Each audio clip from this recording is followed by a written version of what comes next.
it's Tamara here, the Traveling Natural.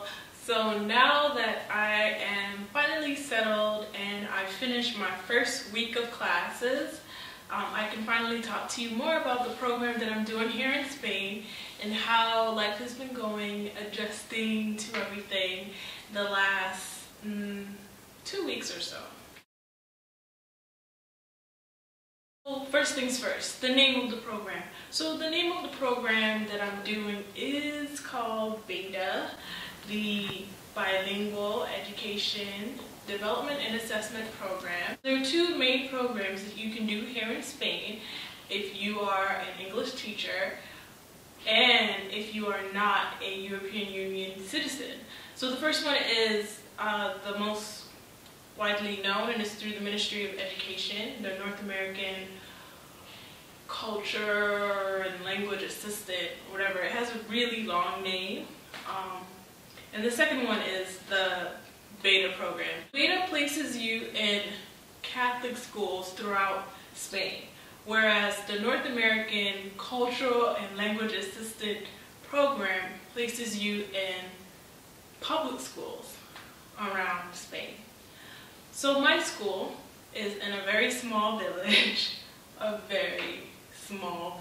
population 11,000. The school has preschool all the way up until secondary school. I do the age range because I know in different countries we use different words for the levels of education.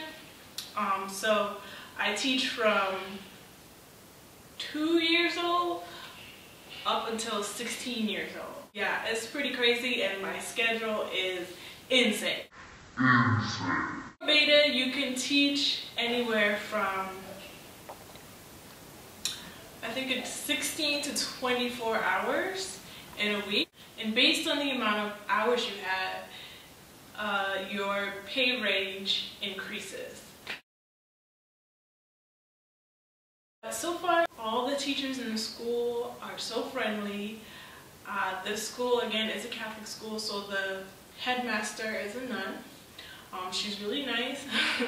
And, you know, my level of Spanish is pretty bad, and I'm really embarrassed to even say this because I studied Spanish all throughout middle school and high school, and it's really bad. My reading and writing is good, but conversationally, it's like, hola.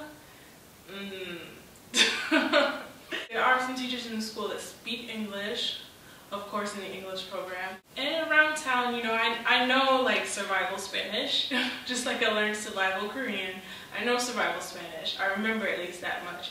So it hasn't been difficult to like buy things or figure out how to get somewhere.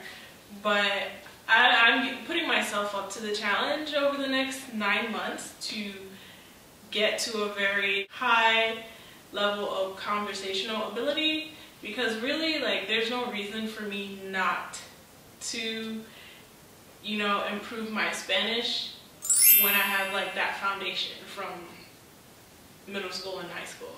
The last few days from September 13th up until September 17th was a holiday period in this village.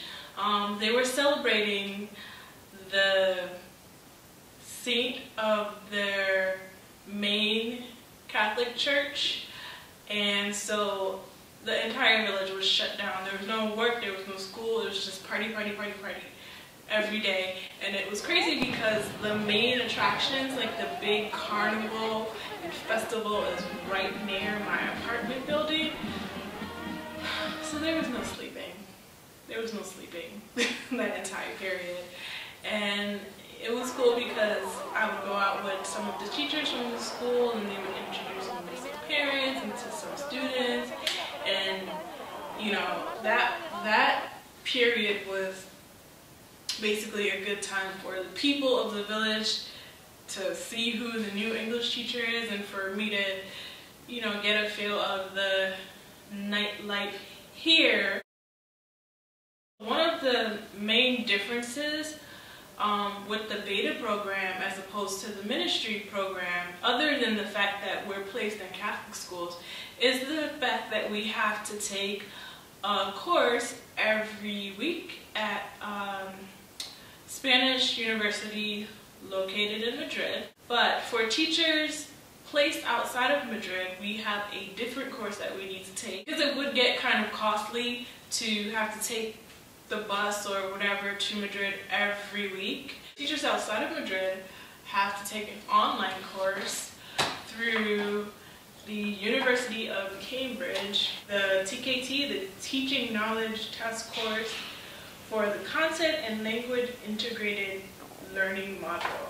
So it's fairly similar to doing like a TESOL or a TEFL. It's not as extensive as a CELTA, but you know, it's a part of the program, and we have to take the test in April of next year.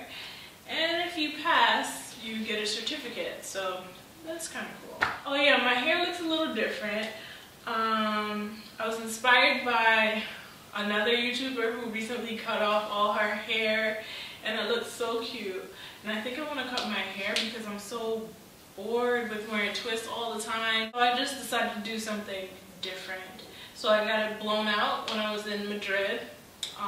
Actually 3 years ago, the last time I was in Spain, I had my hair blown out at a Dominican salon, so I just went back to the same place. If you guys have any questions, let me know.